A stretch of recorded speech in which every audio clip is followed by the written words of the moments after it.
Gaethje fought very fucking dirty in this fight. A lot of eye pokes, a groin shot as well. I think Paddy Pimblett had a groin shot that he landed too, but that was towards the end of the fight where it was just an absolute mess of a scrap. The long-awaited fight is finally over, as the octagon door has just closed on one of the biggest lightweight matchups in recent time. Paddy the Baddy Pimblett and Justin Gaethje stepped into the octagon to end their heated rivalry once and for all. When the final bell rang, the fight world exploded with reactions, opinions, and debate as these two fighters settled their score inside the cage. 48-47, 49-46, and 49-46 for the winner.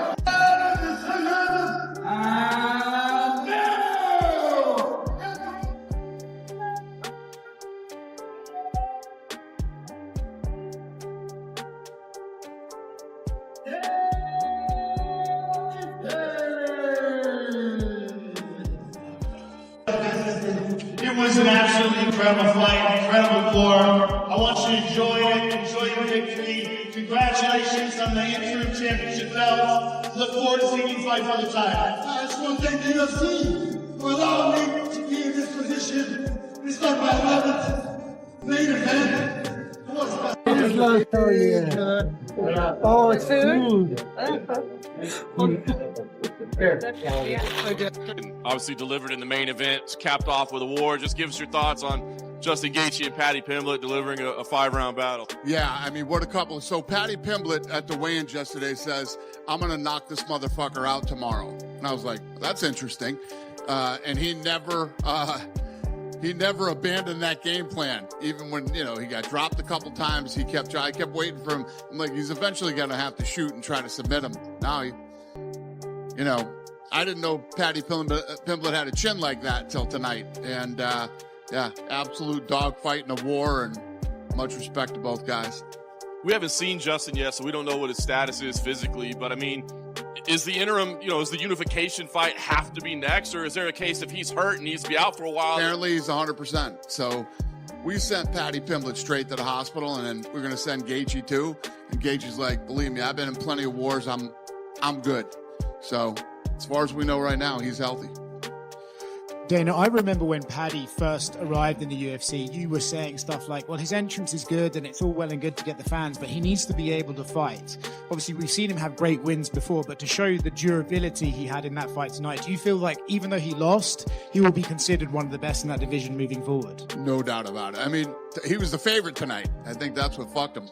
Every other one, he's the underdog and everybody thinks he's going to lose. Tonight, he's the favorite. I don't think that his game plan was the greatest.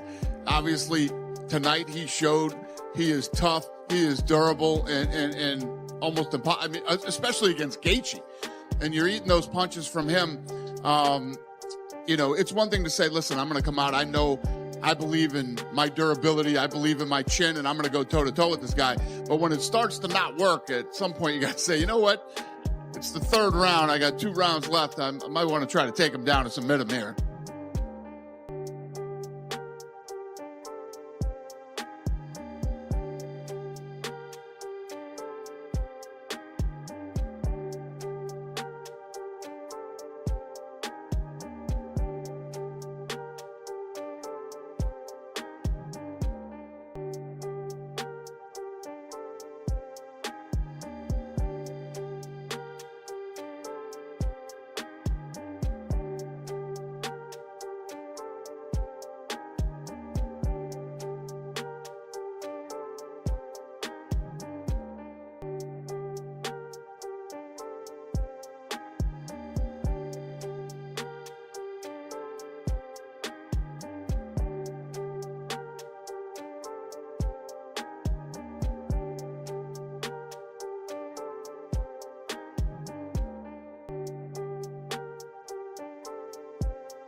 After the fight, one of the biggest talking points was how one-sided it turned out. The winner made it clear that he always planned to finish this rivalry in a memorable way, and he clearly enjoyed proving a point along the way. He didn't just win, he taught his opponent a hard lesson. Before the fight, the losing fighter had boldly claimed that the winner's face would be changed forever, while saying his own would look exactly the same. But once the fight was over, it was hard not to imagine the winner thinking, take a look at your face now, it doesn't look the same anymore, does it? And make no mistake, that loss will stay with him. You simply cannot walk into the octagon with that level of confidence, especially at the highest level of the sport. A real champion, or someone try to become one, must always prepare for the worst possible outcome and think through everything that could go wrong. That's honestly how fighters perform their best when the pressure is at its peak. When you prepare for the worst case scenario, it allows your strongest version to come out. These are lessons that must be taken seriously. To be blunt, his mindset going into that fight was simply not right. There's no other way to say it. You cannot compete at this level when you carry yourself like that. Acting with arrogance and confidence that has no real foundation will not work. False confidence is dangerous. It's ugly, it's damaging, and it fails you every single time. Sadly, that's exactly what he relied on. Hopefully, he learns and makes changes. Now, putting the post-fight shots aside and looking back at the build-up before the fight, it's clear that the expert opinion showed just how divided the fight world truly was about this matchup. For example, the legendary Eddie Alvarez approached his breakdown from a completely different angle, drawing on his first-hand experience with Justin Gaethje's fighting style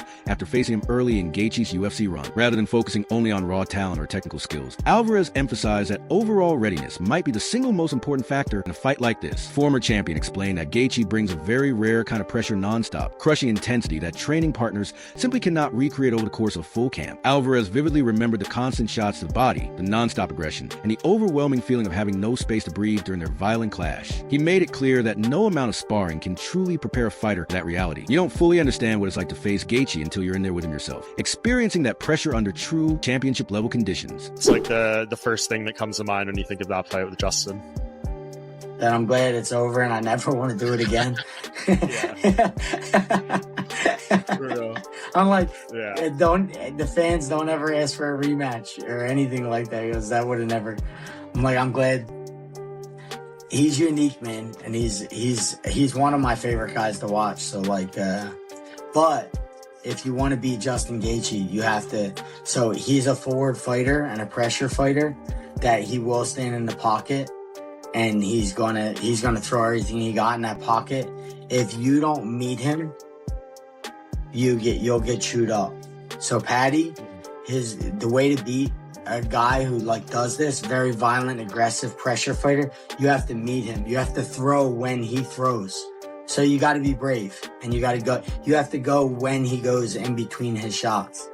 If you do that, you got a fair shot. If you don't do that, if you're not brave and courageous and throw when he throws in between his shots, it's going to be a really long night. It's going to be a hard night. Talking about top-level fighters, Michael Chandler, Iron Mike himself, shared a rare and very valuable take on this matchup. His opinion carried real weight because he had done something few others could say. He had fought both men inside the octagon. After Paddy Pimblett's impressive stoppage win in April of the previous year, result that surprised many fans and helped confirm his rapid rise, Chandler was honest in his assessment. He openly acknowledged that the Liverpool fighter, Paddy the Baddy, had a much more well-rounded skill set than most critics were willing to admit. That said, when it came time to make a serious prediction, Chandler still sided with Gaethje. His reasoning was simple and direct. He pointed to Gaethje's deeper experience and a level of overall skill that he believed was just a step higher. The former Bellator champion explained that Gaethje represents music, a completely different kind of challenge, a level of opposition that Pimblett had never faced before in his career. A fighter whose pressure and power are on another level, the kind that clearly separates rising contenders from true championship caliber competitors. What do you think it looks like?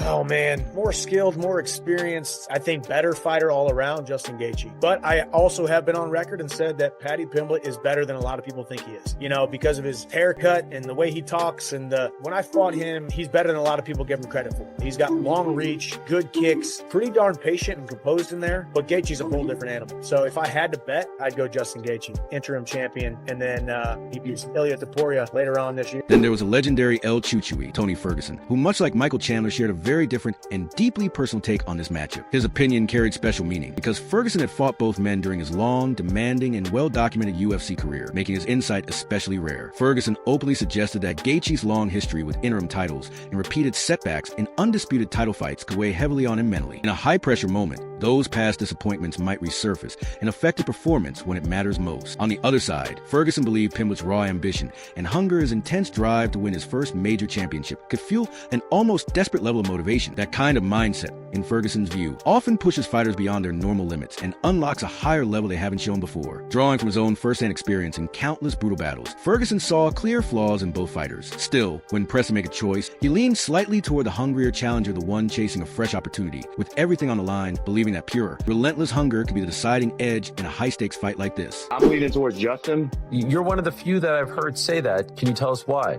I just think he's been in those 25-minute fights. He's been in dog fights before.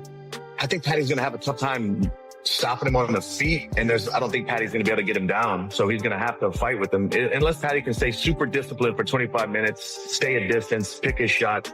Justin's just a bigger puncher, and he'll put himself in harm's way to land one of those shots. And it's tough to stay away from it for 25 minutes. Do you think that the UFC wants Paddy to win? Probably. Yeah. Probably, because Justin's talking about retirement, and Paddy's still young, and they can continue to build him. There's a bunch of fights we haven't seen with Paddy. So it's more marketable if Paddy wins.